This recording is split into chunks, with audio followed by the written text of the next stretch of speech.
तर अधिवेशनात आजही आरक्षण बैठकीचा मुद्दा गाजण्याची शक्यता आहे। मराठा आरक्षण बैठकीवरून सत्ताधारी आमदारांच्या गोंधळामुळे बुधवारी दोन्ही सभागृहांचं कामकाज हे स्थगित करण्यात आलं होतं। त्यामुळे बुधवारचे अर्धवट राहिलेलं कामकाज हे आज घेतलं जाणार आहे आणि पुरवणी मागण्या गोंधळानंतर मंजूर केल्या असल्या तर यावर आज चर्चा होणार आहे।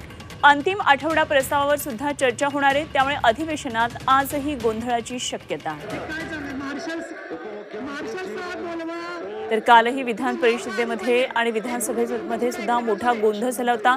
मराठा आरक्षणासाठी सर्वपक्षीय बैठकीचं आमंत्रण असताना विरोधक गेले नाही। मात्र बहुमत तुमच्याकडे असताना तुम्हाला विरोधकांची निर्णय घेताना गरजच काय आहे असा मुद्दा काल विरोधकांनी उपस्थित केला आणि त्यानंतर 2 ते 3 वेळा कामकाज तहकूब झालं। आज पुन्हा एकदा विधिमंडळाच्या कामकाजामध्ये हा मुद्दा गाजण्याची शक्यता आहे।